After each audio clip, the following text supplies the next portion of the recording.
5, 4, 3, 2. What's up, c'est Wallis, bienvenue pour ce deuxième rendez-vous FIS TV où on va parler de l'actu sport extrême avec un invité particulier aujourd'hui, Martin Leclerc, qui est avec nous depuis l'île Maurice. Salut Martin, comment ça va? Salut, très bien et vous? Bah écoute, on est là, on est en place, enfin on n'a pas le même décor que toi. Est-ce que tu peux nous dire ce que tu fais de tes journées là en ce moment? En ce moment, je me lève plutôt tôt hein, pour quelqu'un qui est en vacances en soi. On essaie de profiter un maximum. Donc, lever 9h, 9h30, petit-déj, et puis après baignade, golf. On essaie de faire des trucs cool, de se reposer. Tu peux nous montrer ta vue vite fait, juste histoire d'avoir un petit peu les boules. Histoire d'eux, on va dire. Ah vas-y, ça y est, tu m'énerves déjà. Bon, du coup, vous l'avez compris, on est avec Martin, donc ça va être un rendez-vous focus skateboard. Et on va commencer tout de suite avec l'actu. Et aujourd'hui, l'actu, ça va être très particulier. Martin, je t'ai suivi sur un contest auquel tu participes depuis des années. Et du coup, on va revoir les images de ce contest-là. Parce que oui, avant d'aller sur les rampes du FIS, avant de participer à tout ce qui est grosse compétition, il y a tout un travail en amont. Et pour ça, on fait un gros big up à toutes les assos partout en France qui organisent des contests, des jams, aussi même qui permettent aux jeunes de tester tout simplement et de trouver des vocations, qui font des cours. Donc là, on va retrouver les images de ce contest-là et du coup, on va en parler ensemble. Alors Martin, qu'est-ce que tu peux nous dire sur ce contest? Depuis combien de temps tu y vas, toi? Oula, ça fait bien, allez, plus de 10 ans, je dirais. Moi, je suis attaché à cette région parce que j'y vais en vacances depuis que je suis petit. Et cette association de skate, qui est aussi une association de surf, je les connais, je les côtoie depuis tout petit parce que ça a été mes moments de surf quand j'étais skate sur cette rampe depuis l'âge de 6-7 ans, on va dire. Et depuis, j'ai pas arrêté. Et je viens tous les ans, pratiquement tous les ans, à cette compétition parce que c'est le summum de la bonne humeur, de l'ambiance, des potes, du soleil quand il fait beau, c'est génial. On se retrouve tous là-bas, on passe un moment incroyable. Du coup, pour resituer, donc là, c'est à Guidel, donc Bretagne Sud. Ouais. Et ouais. Du coup, pour toutes les mauvaises langues qui disent qu'il fait moche en Bretagne, regardez plutôt ces images-là, ça va vous faire mentir. Ah bah, c'est la Californie bretonne, hein. On est dans le Morbihan, là où il y a les spots de surf, où il y a beaucoup de skateboard. Et on sait, et on a d'ailleurs écho que ça va devenir, en tout cas Guidel va devenir un des lieux pour les entraînements des Jeux Olympiques, puisqu'un grand skatepark va se construire et c'est d'ailleurs en cours de construction, si je dis pas de bêtises. Ouais, c'est ça, il y a le projet qui doit commencer 2023, il me semble. Toi, t'as déjà toutes les infos, hein? J'ai déjà les infos, ouais, effectivement. Et c'est quoi ton premier souvenir sur ce contest-là? Toi, c'était en quelle année déjà la première fois que tu as participé, si tu te souviens? Si je me souviens, je sais pas, je devais avoir quoi, 14 ans. 14 ans, ça devait être en 2012, 2011-2012, on va dire. Les premiers souvenirs, j'ai pas, comment dire, moi je suis arrivé, il y avait déjà beaucoup de locaux, quand j'ai commencé le contest, il y avait beaucoup de locaux qui skataient cette rampe-là depuis longtemps, donc difficile de se mettre à niveau parce qu'elle n'est pas simple à rider non plus, la rampe, parce qu'elle n'est pas très très très raide, et on voit que les locaux d'ailleurs ont une aisance particulière dessus, contrairement à ceux qui viennent de loin. Et je sais que Kevin Juguet, le champion en titre, qu'on voit là, a toujours été un super skater et il maîtrise cette rampe-là à la perfection. Il a beau ces dernières années ne pas trop s'entraîner, on voit qu'en fait il revient, il est chez lui et il démonte tout. Donc ça a été un petit peu un challenge en fait de se mettre au niveau des locaux sur cette rampe. Là on voit Kristen qui fait un flip fish incroyable. Ouais, puis ce qui est bien sur ce contest-là, voilà, c'est très représentatif. Il y a les KT juniors, il y a les filles et tout. Non, c'est vraiment. Ouais, il y a même une catégorie senior hein, où les monos ils skatent et ils ont pas perdu le niveau ni la boule, hein, on voit bien. Ah, et puis c'est bonne vibes quoi. Après, toi, tu dis que la première fois que tu y étais, c'était 2012. Moi, c'est aussi ma scène locale. Et moi, j'y vais depuis 2008. J'y allais, mais je rentrais en zone. Ben oui! À l'époque où ça s'appelait du coup le Western Challenge. Donc, ouais, la première fois que j'y suis allée, ça devait être en 2008. Attention! Attention, l'ancienne! Dans les prémices. Exactement. Ouais. Ah, bah là, du coup, on te voit avec le jeune Kristen. Avec la relève.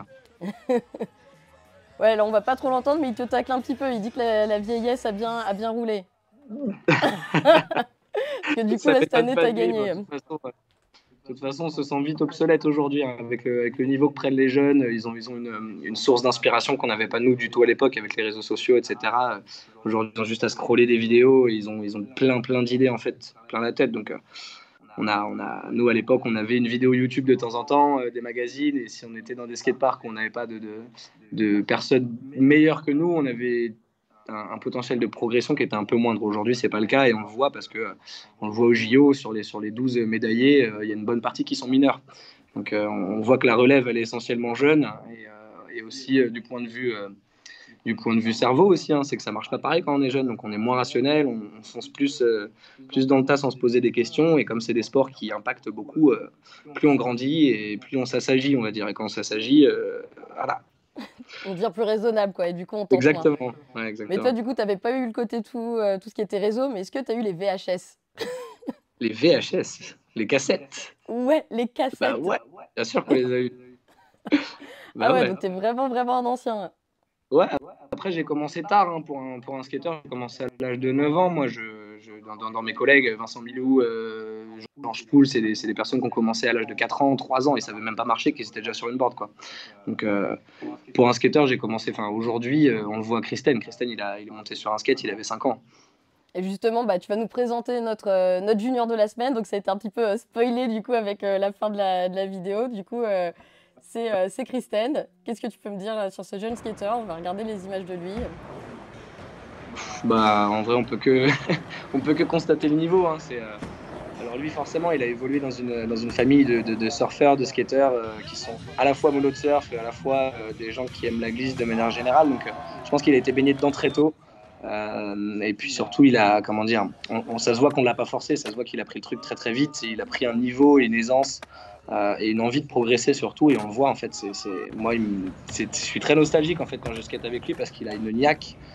Une envie d'apprendre, une soif que j'avais quand j'étais jeune et c'est incroyable. Et aujourd'hui, avec le potentiel de progression, comme je disais tout à l'heure, qu'ils ont, bah le niveau il est juste monstrueux. On le voit là, il fait des alley-oops. Moi, c'est quelque chose que j'ai appris à faire ça. J'avais peut-être 16 ans, 17 ans.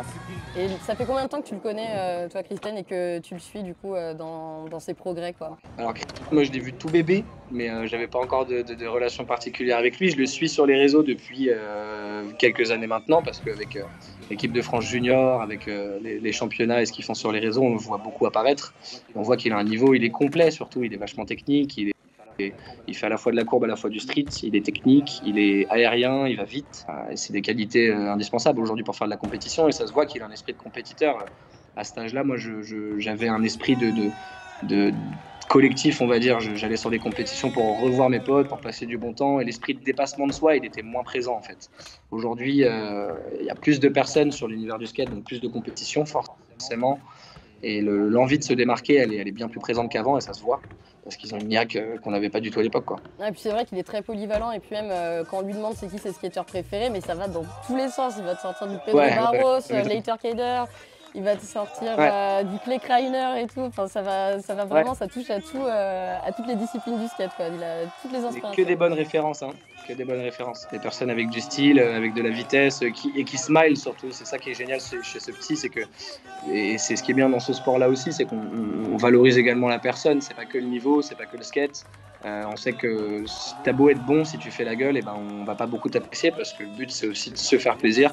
Et on le voit chez Christen, il ride avec le sourire en fait. Et tous les skateurs qui citent sont des personnes comme ça en fait, sont des personnes qui prennent encore plus plaisir en skatant que le public le prend et du coup ça se transmet énormément. En plus, lui, il fait de la compète du coup en skate, mais aussi en surf. Après, du coup, lui, il disait qu'il aime particulièrement le skate parce que du coup, il y a justement plus ce côté ensemble, le côté vraiment communauté. Et du coup, tu partages vraiment ta session. Et comme il le disait, du coup, là, je reprends ces mots. Une session qui n'est pas partagée, en fait, c'est une session qui est gâchée, quoi. Et du coup, c'est vraiment ce côté-là, très très smile, très très partage. Ouais. Aller skater tout seul, c'est un autre objectif et alors il y en a qui l'ont fait hein, forcément et parmi les grands champions, il y a beaucoup de personnes qui sont parties skater seules et s'entraîner des heures tout seul, mais c'est vrai que la majorité des skateurs aujourd'hui sont des gens qui partagent en fait cette passion-là avec d'autres amis et moi le premier, je j'ai jamais fait une session tout seul de ma vie en fait. Je faisais tout le temps entre amis et si j'avais personne pour aller skater, bah en fait j'allais faire autre chose. parce que c'est quelque chose qu'on partage. Et en fait, on se les uns des autres, c'est ça qui est intéressant, c'est que on le voit en compétition, sur des grosses compétitions, tu as parfois plusieurs milliers d'euros d'écart entre la troisième place et le premier, donc il y a quand même pas mal d'enjeux, parce qu'il y a certaines personnes qui en font leur métier. Et on voit en fait que même la personne qui passe devant toi, en fait, tu es encore plus content en fait qu'il soit passé devant toi parce qu'il s'est dépassé. Et ce soutien mutuel, Office, on le voit énormément et c'est ce qui fait que le public aime beaucoup. Et le skate d'ailleurs a une bonne place au Fizz parce qu'il y a une super ambiance sur le skatepark, on le voit. Du coup, Christine, faudrait qu'on le voit au FIS Ouais, cette année ou dans les années à venir. bah ouais, il y a la rampe à Spa et même le street. Hein, le street junior, il a totalement sa place. Comme on disait, il est polyvalent et largement, faudrait l'inviter la prochaine fois. Et là, j'ai une question pour toi. Alors, il y a quelqu'un qui voudrait savoir ce que tu penses de l'arrivée du skate au JO. Ça, c'est toujours très, très touchy comme question. Ouais, toujours la question clivante. Il y a deux écoles. Effectivement, le skate, c'est un sport urbain, c'est né de la rue, c'est né de communautés, comme on disait, un peu le côté tribu. Les JO, c'est un aspect un petit peu plus business du skateboard. Donc, ça a beaucoup de bons côtés, beaucoup de mauvais côtés par rapport à la culture skate de manière générale, beaucoup de bons côtés parce que ça ramène énormément d'investissement dans l'industrie. Donc aujourd'hui, là où à l'époque, l'argent sur les compétitions et ce qu'on pouvait gagner en termes de lots, c'était des fonds privés, en fait, c'était des marques, c'était des skate shops en fait, qui fournissaient aux associations qui organisaient les événements. Aujourd'hui, c'est de l'argent public, donc il y a plus à gagner aujourd'hui dans le skate qu'auparavant. Donc il y a un côté un petit peu bien sur les JO sur ce côté-là, mais il y a un côté où effectivement la culture skate de manière générale, elle ne s'inscrit pas dans quelque chose d'uniforme en fait. Le skateboard, c'est assez personnel, donc c'est très difficile d'uniformiser le skateboard pour pouvoir le juger au niveau international parce que c'est propre à chacun. C'est un peu une expression de soi, le skateboard. Il n'y a pas que le niveau du tout, il n'y a pas que le style du tout, il y a aussi l'état d'esprit, il y a aussi la personnalité, et ça, les JO vont un petit peu à l'encontre de ça. Et c'est ce qui est un peu dommage, mais on est sur des phases d'essai. Pour le moment, il n'y a eu qu'un seul JO de skateboard. Il va y avoir Paris, et je pense que dans le temps, plus on va évoluer et mieux on va cerner en fait comment juger le skateboard de manière générale. Mais je prends l'exemple du breakdance. On introduit le breakdance au JO cette année. Très compliqué de juger du breakdance parce qu'encore une fois, c'est de la danse, c'est une expression artistique. Le skateboard, ça s'apparente beaucoup à ça. Donc, il y a vraiment deux côtés. Moi, je suis pas pour ou je suis pas contre. Je sais que ça a des aspects négatifs comme positifs. Donc, Justement, tu as parlé de l'impact sur la partie culturelle, mais aussi sur la partie jugement. Est-ce que tu fais partie des gens qui pensent que du coup, ça impacte le style de ride et que du coup, on voit d'un côté des skateurs qui vont être très très techniques, vraiment des machines à tricks, et d'autres personnes qui vont être moins dans les tricks et beaucoup plus dans le style et dans le flow, mais qui du coup risquent d'être pénalisés par rapport à ces nouveaux On critères. voit beaucoup. Aujourd'hui, on a plus de skateurs qui se ressemblent qu'auparavant. Aujourd'hui, on a des personnes qui apprennent les tricks de manière assez machinale pour pouvoir, parce qu'ils prévoient en fait d'être des compétiteurs, ils prévoient comment gagner les points parce que justement ils s'intéressent, ils voient qu'est-ce qui marque des points et du coup ils focusent en fait leur apprentissage du skate sur ces figures-là qui gagnent des points. Là où effectivement dans la culture skate, c'est tu fais un peu ce que t'aimes. Je prends mon exemple. Moi, on m'a toujours reproché de ne pas être assez technique, mais j'aime pas la technicité, ça me correspond pas vraiment. J'ai jamais vraiment plongé dedans. Alors effectivement, c'est ce qui aurait pu me permettre de faire de meilleures places en compétition, mais c'était pas mon objectif. Donc oui, aujourd'hui, en uniformisant un peu tout ça et en faisant que l'industrie, elle bondit, elle se démocratise, effectivement, on a plus de skateurs qui se ressemblent qu'auparavant. Alors, on a une question pour toi. Alors, quel est ton trick favori à réaliser? Alors, favori à réaliser, moi, c'est un grab, c'est le stealthfish. C'est quand je viens attraper ma planche derrière ma jambe arrière. C'est la figure qui me procure le plus de sensations, on va dire. Après, est-ce que c'est la plus jolie à regarder? C'est pas mon point de vue du tout, mais en tout cas, ce qui me plaît le plus à faire, c'est cette Et figure-là. c'était quoi Mais du ton coup, premier trick? accessoirement, c'est juste un frontside air et un grab, quoi. Mais Et du coup, ton premier trick, c'était quoi? Et t'as mis combien de temps avant de le plaquer? le premier trick, c'était un rock faki en rampe. Et c'est peut-être là d'où je tire mon goût pour les rampes et pour plus que pour le street, c'est qu'en fait, j'ai commencé le skate sur une rampe dans le jardin d'un ami en banlieue parisienne. Et en fait, en faisant des allers-retours, c'était même pas un trick voulu en fait. C'était en faisant des allers-retours, en apprenant à pomper. Au bout d'un moment, je suis parti trop haut, j'ai calé le truck et je suis redescendu. Et du coup, j'ai fait mon premier trick, c'était un rock to faki. Voilà. Du coup, c'était de manière complètement accidentelle en fait. Un peu, ouais. C'est ça. Et du coup, on va revenir sur le FIS maintenant. Quelle était ton édition préférée? Il y en a beaucoup parce que le FIS, ça reste une compétition incroyable et tous les ans, on a toujours une énergie super. Mais je crois que l'édition de 2017, c'était ma préférée parce que c'est l'édition où je me suis le plus donné en compétition. Parce que je suis pas forcément un très grand compétiteur, mais là, pour le coup, cette année-là, j'y étais allé. En fait, l'organisation de l'événement faisait que beaucoup des compétitions de skateboard étaient sur une seule journée. Donc en fait, il y a eu la demi-finale street le matin et la finale street l'après-midi, mais il y a aussi eu les qualifications rampe et les finales rampe le matin. Et puis il y a eu le best street en fin de journée. Donc en fait, ça faisait 5 compétitions dans la même journée. Donc c'était beaucoup de préparation mentale, beaucoup d'eau à boire parce qu'il faisait super chaud et je te passe les détails. Et des jambes en barbe à papa aussi un petit peu à la fin de la journée. Ouais, c'est ça, c'est ça. Non, et puis surtout une super ambiance, beaucoup de monde comme d'habitude et puis pour le coup une scène avec beaucoup d'amis encore une fois, tu vois, de skate. On s'est retrouvés tous ensemble et on a partagé de super moments et du coup la première qualification aussi en street pour moi parce que c'est pas ma discipline de prédilection et je me suis qualifié en street en finale pro cette année-là, potentiellement parce que moins de monde que les autres années, j'en ai aucune idée, mais c'était c'est mémorable parce que la finale street elle est extrêmement médiatisée. Là, on te voit. Oh là. La finale street elle est super médiatisée, c'est pas pareil que la rampe, donc on est en live face à des milliers de personnes, il y a énormément de personnes sur le street park, donc il y a une pression supplémentaire qui s'ajoute, qui est totalement différente et que moi j'ai vécu avec beaucoup de plaisir en fait, c'était vraiment génial. Donc cette année-là j'ai gagné la rampe en pro et j'ai fait une finale street pour la première fois de ma vie. Et à la fin de la finale street, ils ont fait un best tricks, donc ils ont fait un best trick street et un best trick courbe sur le parc. Et j'ai remporté le best trick courbe, donc c'était vraiment une journée ultra intense où, pour rien te cacher, j'ai dormi une semaine après, mais qui était mémorable. Est-ce que ça c'est dû à cette journée très très intense en sport ou est-ce que c'est pas dû à tout ce qui va avec le package FIS? Bah si, c'est ça. C'est qu'en fait, c'est un festival qui dure 5 jours et on est mélangé. Le FIS est très particulier et c'est pour ça qu'on a aussi ces retours-là de tous ceux qui y participent en fait. C'est qu'on est mélangé avec des disciplines qu'on est censé ne jamais croiser en fait dans nos circuits.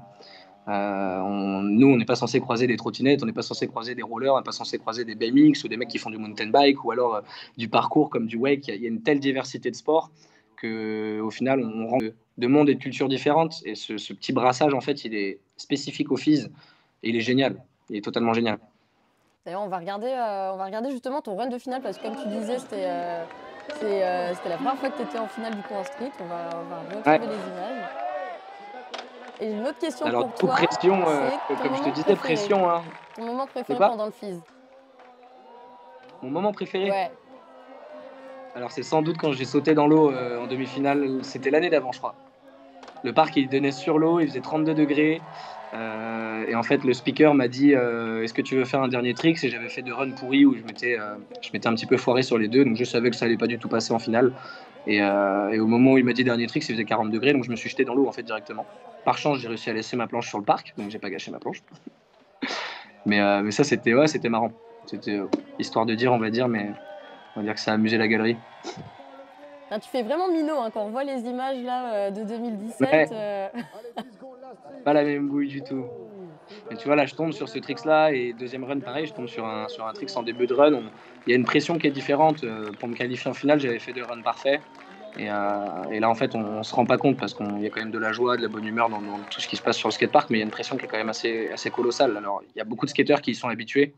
Moi, c'était pas mon cas, c'était nouveau pour moi, donc je l'ai pas forcément maîtrisé à la perfection, mais j'ai réussi à faire une 7e place, donc c'était super. D'ailleurs, qu'est-ce que tu peux nous dire sur cette terre de street justement cette année-là? La meilleure qui ait jamais existé. Ah ouais, elle est géniale. Bah, c'est un skatepark ultra complet. Il y a beaucoup de choses à faire. Il y a du rail et il y a tout le type de rail. Il y a des rails vachement longs, il y a des rails ronds, il y a des rails carrés, il y a des rainbows comme celui-ci là où je fais le frontail. Tu as aussi beaucoup de courbes et ça, c'est des parcs qui me correspondent parce que du coup, comme je vous disais, je suis pas très technique. Donc, moi, un parc uniquement technique, c'est pas là où je m'éclate du tout. Donc là, c'était un peu le mélange parfait entre courbe et street et il y avait vraiment tout à faire quoi. Il y avait aussi ce gros gap en fait, le trou qu'il y a au milieu, je pense qu'on va voir une image après là, le trou qui est entre là où il y a les juges en fait, qui était juste le transfert parfait en fait, on va dire. Est-ce que ça te rend un petit peu nostalgique là de revoir ces images là? Ouais, bah ouais, carrément. Parce que je me replonge encore une fois dedans et c'est en fait, intérieurement tu bouillonnes d'émotions. c'est très difficile à gérer quand tu dois rester concentré et faire ton truc. Donc là, j'ai réussi à faire le feeble, mais j'ai failli mourir. Et non, ouais, du coup, fin de run. Content de moi, hein. Dans tous les cas, tu es toujours content de ce que tu as fait. Alors, comme tu Et c'est disais, surtout, la ouais, sagesse maintenant, du coup, tu ferais plus ça maintenant? je le fais, mais différemment, parce que j'ai pas les mêmes objectifs de vie. À l'époque, j'étais un étudiant, j'étais à l'école, je savais pas du tout ce que j'allais faire. Aujourd'hui, j'ai un travail à côté du skateboard, donc je réfléchis un peu plus qu'avant et je fais en sorte en fait de faire ce que je maîtrise aujourd'hui. Je vais un petit peu moins en dehors de ma zone de confort que quand j'étais jeune, on va dire. Il y a Tony qui nous demande si tu touches à d'autres sports au-delà du skate. Je commençais le surf quand j'étais tout petit, à l'âge de 4-5 ans. Je suis monté sur ma première planche de surf, mais malheureusement, j'habite pas proche de l'océan, donc j'ai pas beaucoup d'entraînement à ma disposition, et c'est des sports où effectivement, si tu t'entraînes pas, tu perds le niveau. Donc, mon niveau de surf, il fait ça, ça, ça. Mais sinon, j'aime énormément le ski et j'en pratique depuis que je suis petit et j'y vais quasi tous les hivers. Et le ski, c'est une énorme passion aussi. J'adore la montagne, j'adore la neige. Donc, les sports de glisse de manière générale. Après, je vais pas vous le cacher, j'ai fait un peu de roller avant de faire du skate. Parce qu'on commence tous par des choses, voilà, Tu dis ça comme si par la c'était glisse quelque de chose de manière mal. générale. Attention, parce qu'ici, on est très très branché roller, hein. Non, je sais, c'est pas quelque chose de mal. C'est quelque chose dans le skate, quand tu as fait autre chose, on te regarde un petit peu différemment. Voilà. Il y en a qui pensent qu'on doit être que skate, mais effectivement, non, pas du tout. Moi, je suis glisse de manière générale. Après, le skate, ça a été ma plus grande passion et ça le restera toujours. Et du coup, le surf, là, tu t'en refais un petit peu ou plus du tout? J'en fais plus beaucoup et je t'avoue que la dernière session que j'ai fait, ça faisait longtemps et je me suis fait un peu brasser par l'océan et je suis ressorti avec. Voilà. Parce qu'en fait, tu travailles pas du tout les mêmes muscles. Nous, le skate, on est fléchi constamment, donc on travaille beaucoup les jambes. Mais le haut du corps, on le travaille peu. Et le surf, ça demande une habilité, en fait, enfin une condition physique énorme, déjà en termes de cardio, parce que tu passes ta journée à faire des canards, à passer sous l'eau et en fait à prendre des petites respirations. Donc en termes de cardio, c'est super compliqué. Et en fait, en termes d'épaule aussi, tu te rends compte que t'as beau être un skateur qui a fait 15 ans de skate, 20 ans de skate, ou même un grand sportif dans d'autres disciplines, quand tu arrives à la barre, en fait, au bout de toutes les vagues que tu as passées, eh ben, tu n'as plus de cardio, tu n'as plus de bras, et donc en fait, tu n'as même pas la force de prendre une vague. Non, mais c'est. Et Donc puis c'est vrai que. la dernière session en date, c'était pas forcément un bon souvenir, mais toujours bien de se faire brasser par mère nature, on va dire. Et puis, bon, faut dire que c'est quand même assez ingrat comme discipline, comme tu l'as si bien dit, le Ouais, fait de ramer, etc. Bon, après, c'est vrai que quand tu viens d'un autre sport de planche, au moins le take-off, c'est assez facilité par rapport à ça. Mais sauf qu'avant le ouais. take-off, faut tout le côté ramer, passer la barre, etc. En Et fait, ça, c'est ça qui est le plus dur. Si tu avais une vague artificielle, une vague statique, le niveau et la technicité en surf, elle s'apprend assez facilement. Après, là où on repère un bon surfeur, c'est celui qui sait très bien lire le plan d'eau et en fait la lecture de l'eau. C'est un bon surfeur, il n'est jamais statique, il est constamment en mouvement. Et en fait, il recherche tout le temps comment évolue l'océan en fonction des marées, en fonction des bails, en fonction du vent, en fonction des courants. Et tu le vois vite, en fait, un vrai surfeur, c'est un poisson. C'est un poisson.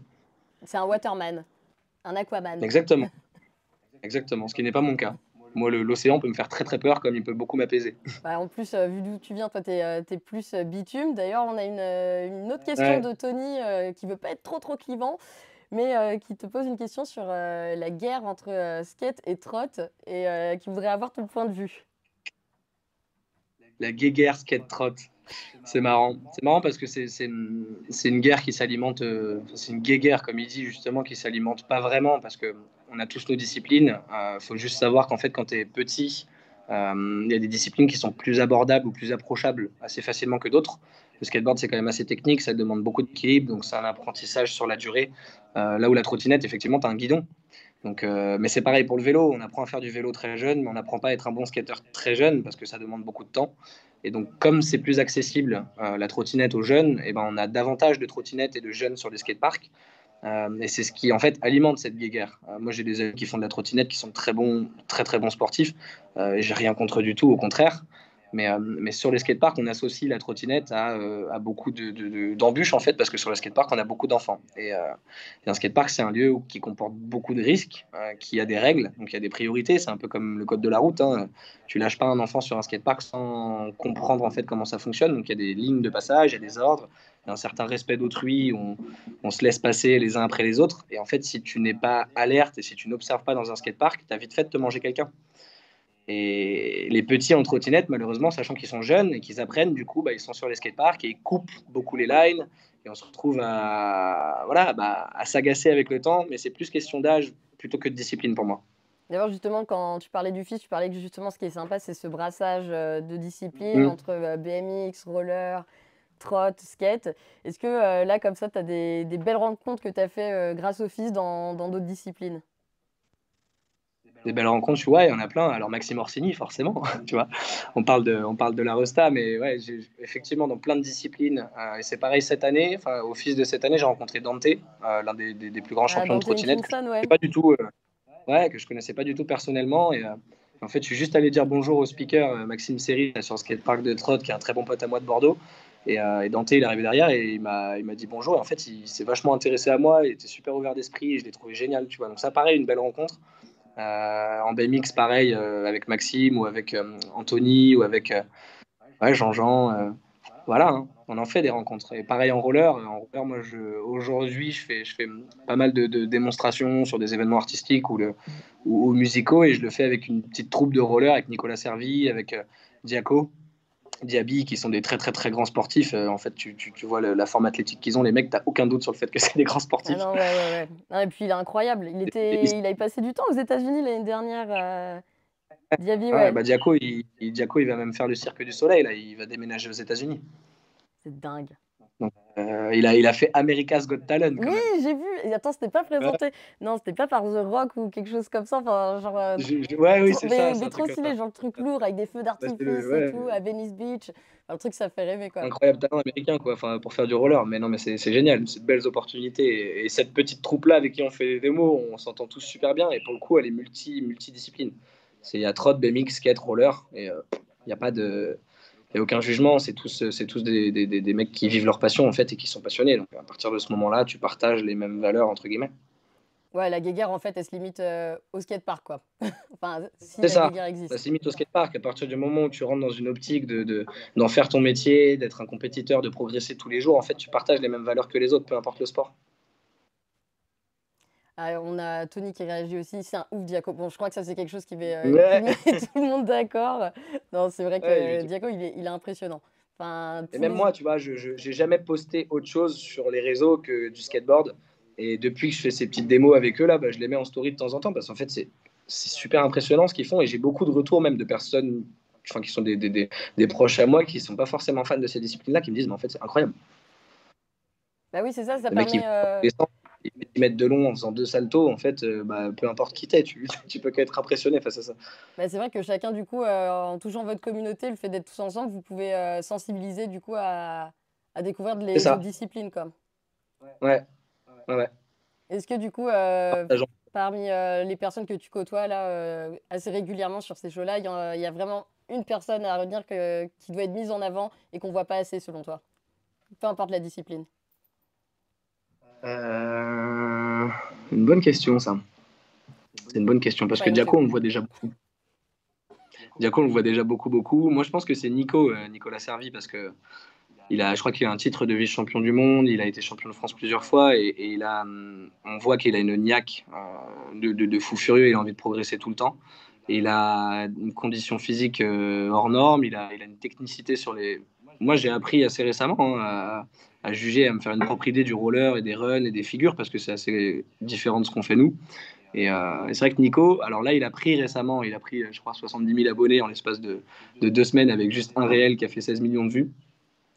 Enfin, voilà, tu vois le truc. Mais lui, par exemple, il faisait partie de ceux qui n'étaient pas assez médiatisés à mon goût par rapport au niveau et aux ambitions qu'il avait, en fait. Donc je crois que c'est en voie d'être le cas. Et tant mieux pour lui, d'ailleurs, parce qu'il le mérite. Bon, bah super. En plus, on a prévu de l'avoir dans l'émission assez prochainement. Donc, ça fait super plaisir que tu nous dises, Ouais, bah Nico. top. Bah ouais, on lui a envoyé un mail Ouais. cette semaine pour lui demander s'il serait chaud. Donc, trop cool. Ah, c'est une belle personne, il est génial, Nico. Ah ouais, et puis il est impressionnant. En plus, là, tu Ouais. viens de mentionner un truc super important, le fait qu'il ait pris énormément d'abonnés, etc. Est-ce que c'est Mm. super important maintenant pour justement pour sa carrière de rider, d'avoir une grosse communauté? Alors, je sais pas. Moi, pour le coup, j'ai jamais vraiment cherché à avoir beaucoup de visibilité sur les réseaux. Mais aujourd'hui, dans un modèle où tu veux en faire ton métier et les sponsors et les marques qui te sponsorisent cherchent de la visibilité, en fait, avoir une grande communauté sur les réseaux sociaux, ça permet d'obtenir de meilleurs contrats, en fait, tout simplement. À partir du moment où tu es plus visible, les marques, elles te sollicitent plus. Et ça peut que aller de pair. Effectivement, plus tu as de marques, plus tu as de sponsors, et plus tu as la niaque, et plus tu as envie d'avancer, et plus ta vie, elle se déroule, quoi. Ouais, en fait, ça te facilite le cheminement vers la carrière pro, mais c'est pas l'objectif C'est principal ça, non c'est plus. ça. Non, non, parce qu'encore une fois, on fait un sport qui est individuel. Alors, c'est très collectif dans l'esprit, mais c'est individuel. Donc, c'est comme le skateboard, c'est une bataille avec toi-même toute la journée. Tu passes ton temps à tomber, à te faire mal et à essayer de prendre du recul, à apprendre l'humilité, à apprendre le respect des autres, mais aussi à apprendre la persévérance, beaucoup. Donc, en fait, comme tu es en combat continuel avec toi-même, tu cherches pas vraiment le regard des autres. Donc la visibilité, elle s'inscrit plus dans un cadre de sportif de vie, en fait. Si tu veux en faire ta vie, pour avoir des marques qui te soutiennent et qui te payent pour faire ce que tu fais, la visibilité, elle s'inscrit dans ce cadre-là plus que dans le sport lui-même. Après aussi, on en parlait aussi, enfin même bien avant les réseaux sociaux, tu sais, si c'est pas filmé, si c'est pas enregistré, ça ne compte pas. Il y a aussi cet aspect-là. Non, moi au contraire, je fais partie de ceux, et c'est pareil quand je pars en vacances ou n'importe où et que je fais pas de story, en fait, les moments où je communique pas sur les réseaux, c'est les moments où je profite le plus. Mais là, plus, C'est intéressant, mais en fait, bah, la mémoire visuelle, c'est celle qui compte le plus. Donc, quand tu vois les choses de tes yeux, c'est bien plus intéressant que quand les réseaux les repostent et les partagent. Après, c'est un point de vue. ouais, ça c'est C'est un plus point le de vue. côté, tu vois, très perso, très souvenir, etc. Mais tu sais, en matière Mm. de sport, vraiment, il y a ce côté-là où, tu sais, par exemple, pour décider de qui a fait une World First, etc., s'il n'y a pas de vidéo, s'il n'y a Ouais, pas de preuve, là, c'est ça. C'est ça. Après, est-ce qu'aujourd'hui, on fait vraiment des world first? Alors, oui, on en fait. On en fait, mais tu vois dans le skateboard, aujourd'hui, on nous dit des fois, est-ce que c'est un NBD, never been done, comme ils disent. Sauf qu'en fait, quand tu as des skateurs comme Daewon Song, Chris Aslam, Mac Vallely, c'est les mecs qui ont inventé des figures, en fait. Donc ces gens-là, ils ont tout essayé. Donc c'est pas une world first. Alors effectivement, c'est peut-être la world first en vidéo, comme tu disais. Mais aujourd'hui, le sport a atteint des limites où on peut pas vraiment faire de world first. Enfin, c'est très compliqué. Alors tu peux le faire en nombre de tours, tu vois, en nombre de saltos. Aujourd'hui, on fait des quadruples backflips en ski. oui, j'ai Donc vu est-ce qu'on la arrivera à en vidéo faire un aussi, cinquième? j'ai vu, ouais, ouais, incroyable. C'est ça, peut-être que dans 20 ans, on en fera 10, hein, on n'en sait rien. Donc ça, c'est différent. Ouais, il y aura des urines couleur violette, à mon avis, je pense. Ah bah, t'as des mecs en trampoline, t'as des mecs en trampoline qui ont battu les records du monde, ils ont fait 11 backflips, je crois. 11. Ouais, C'est des c'est un autre taux d'engagement, hein, quand on regarde Ouais, ouais. des vidéos à l'ancienne et se dire là où on est arrivé maintenant. Bon, il y a eu énormément de progrès, mais bon, il Mais faudrait continuer dans c'est ce sens-là. exponentiel, c'est ça qui est énorme. C'est que c'est absolument pas linéaire. C'est sur 5 ans, en fait, la discipline, elle peut prendre tellement que c'est pour ça qu'il faut aujourd'hui avoir une mentalité de tout le temps, tout le temps, tout le temps, tout le temps s'entraîner et progresser, sinon on perd vite le fil. Enfin, si on a envie d'être Et justement, compétiteur. toi, dans 5 ans, tu te vois, tu te vois encore skater dans 5 ans? Moi, je me vois skater jusqu'à ce que mon corps me le permette. C'est C'est beau juste ça. ça. Après, peu importe le temps que ça me prendra, si c'est demain et si c'est dans 10 ans, bah, tant mieux que ça soit dans 10 ans. Et si c'est demain, ça me foutra le seum, on va dire. T'as jamais eu de gros bobos là pour l'instant? Si, si, si. J'ai beaucoup de fractures, j'ai déjà beaucoup de problèmes pour mon âge. Enfin, j'ai de l'arthrose au genou, j'ai des cartilages en moins, j'ai des choses. Voilà. En fait, on se retrouve à avoir des corps de personnes de 40 ans à 25-30 ans. Donc, on a de l'avance sur le vieillissement de notre corps et ça, on s'en rend vite compte. Et aujourd'hui, moi, si je peux pas tendre les jambes en fait toutes les 10 minutes, bah, j'ai d'énormes douleurs au genou, tu vois. Donc moi quand je suis à l'arrière dans une voiture, je suis le mec un petit peu relou qui veut tout le temps être à l'avant, et ben pareil dans les avions, pareil dans les trains. Donc non non, c'est des problèmes que tu découvres avec le temps et qui font pas forcément plaisir. Mais bon, ça fait T'entends partie du l'orage jeu. arriver dans tes genoux en fait. Hmm. T'entends l'orage arriver dans tes genoux. Un peu, un peu. C'est pour ça que je freine un peu aussi là. Ça se tient, ça se tient. Hmm. Bon, bah écoute, merci d'avoir passé ce temps-là avec nous. Donc, pour rappel, toi, ton édition préférée, c'était 2017. En commentaire, n'hésitez pas à nous dire c'était quoi votre édition préférée également. Comme ça, demain, on regardera. Demain, non, la semaine prochaine. Hmm. La semaine prochaine, on regardera le best-of de l'année que vous avez choisi. Martin, profite bien de l'île Maurice. Ça a l'air d'être assez Yes, sympathique. Le cadre est plutôt cool. Encore un merci repos, pour ta disponibilité. Et avec puis, grand plaisir. en attendant, bonne journée tout le monde, bonne session, et puis à la semaine prochaine. Ciao, ciao! Yes, salut tout le monde.